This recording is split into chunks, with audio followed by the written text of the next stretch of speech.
Land survey resurvey. ఇది central government programme. Jaganmohan Reddy గారి ప్రభుత్వం ఉన్నప్పుడే స్టార్ట్ అయింది. వాళ్ళు సర్వే రీసర్వే చేశారు. ఎందుకంటే మొట్టమొదటి సర్వే బ్రిటిష్ కాలంలో చేశారు. ఇప్పుడు వాటన్నిటిని మోడర్నైజ్ చేసి వన్ టైం డిజిటలైజ్ చేసి యాక్యురేట్ గా చేయాలనేది చాలా విలేజెస్ సర్వే చేశారు.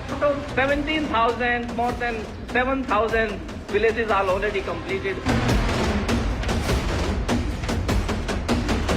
నీతి ఆయోగ్ దాన్ని ముందుకు తీసుకొచ్చారు. ప్రధానమంత్రి మోడీ గారు తీసుకొచ్చారు. నీతి ఆయోగ్ అంటే వారే. ఈ సర్వే చేసి డేటా అంతా కూడా సబ్మిట్ చేస్తే సెంట్రల్ గవర్నమెంట్ నుంచి ఇన్సెంటివ్ గా అంటే మంచి పని చేస్తే గవర్నమెంట్ డబ్బులు ఇస్తా ఉంది.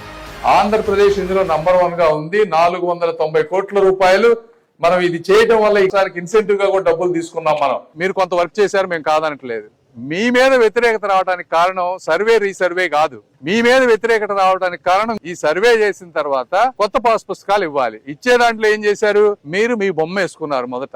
అందువల్ల మీ మీద వ్యతిరేకత వచ్చింది. ఏమయ్యా పెమ్మసాని, ఇప్పుడు నువ్వే చెప్తున్నావు కదా కేంద్రంతో కలిసి భూములు రీసర్వే జగన్ చేశాడు, ఆయన ఫోటో పెట్టడం వల్ల వ్యతిరేకత వచ్చింది అంటే ల్యాండ్ టైటిలింగ్ యాక్ట్ మంచిదనే కదా దానికి అర్థం. అంటే జగన్ గారు మీ భూముల్ని ఎత్తుకెళ్లలేదనే కదా అర్థం. అంటే మీరు తప్పుడు ఆరోపణలు చేశారని కదా దానికి అర్థం. రాజకీయంగా లబ్ధి పొందడానికి ఎలాంటి నీచమైన కార్యక్రమాలకైనా దానికి అర్థం.